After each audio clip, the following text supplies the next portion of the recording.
கூட்டணி கட்சியில் இருக்கீங்க, தொடர்ந்து எல்லா விதங்களுக்கும் போராட்டத்தில் வந்து அதுக்கப்புறமா தீர்வு நோக்கி நகர மாதிரி இருக்கு. இப்போ போக்குவரத்து கழகங்களும் தனியார் மயமாக்குறதா தொழிற்சங்கங்கள் குற்றம் காட்டுறாங்க.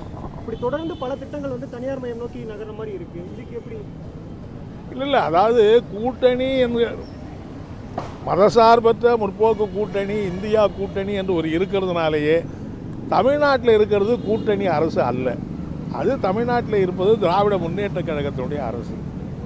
ஒரு மத்திய பாஜகவை எதிர்க்கிற கூட்டணியில் நாங்கள் எல்லாம் இணைந்திருக்கிறோம். இருந்தாலும் எங்களுடைய ஆதரவோடு இந்த அரசு அமைந்திருக்கிறது. அந்த அரசு திராவிட முன்னேற்ற கழக கூட்டு ஆட்சி என்கிற போது அவள் எடுக்கிற பல நல்ல நடவடிக்கைகளை நாங்கள் வரவேற்கிறோம்.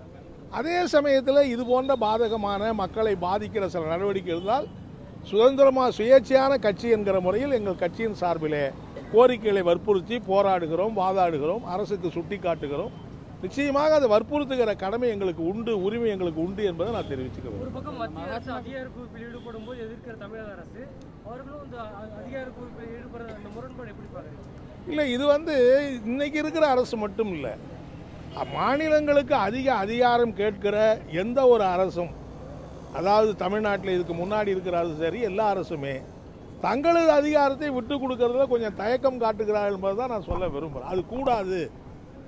மாநிலங்களுக்கு அதிக அதிகாரம் வேண்டும் என்று கேட்கிற நாம் உள்ளாட்சி அமைப்புகளுக்கு அதிகாரத்தை சுதந்திரமாக கொடுக்க வேண்டும். அதுதான் முறையானது என்பதுதான் நாங்கள் வற்புறுத்த வேண்டும். உள்ளாட்சி அமைப்புகளுக்கான தேர்தல் விரைவில் நடக்குது. இதுக்கு முன்னாடியே முதலமைச்சர் நேரில் சந்திச்சு அதற்கான அதிகாரம் வேணும். நிச்சயமாக நாங்கள் சட்டமன்றத்தில் வற்புறுத்தியிருக்கிறோம், ஏற்கனவே மனுக்கள் கொடுத்துருக்கிறோம். இப்போ ஒரு வெகுஜன இயக்கத்தை நடத்தி இப்போது வற்புறுத்துகிறோம், தொடர்ந்து நாங்கள் வற்புறுத்துவோம். அது அப்புறமா இல்லை, மார்க்சிஸ்ட் கம்யூனிஸ்ட் கட்சியை பொறுத்த வரையில் இந்த மாதிரி காவல்துறை தானடித்த மூப்பாக வந்து அந்த என்கவுண்டர் என்கிற நடைமுறை என்பது ஜனநாயகத்துக்கு விரோதமானது. யாரையும் என்கவுண்டர் செய்கிற அதிகாரமோ உரிமையோ காவல்துறைக்கு கிடையாது.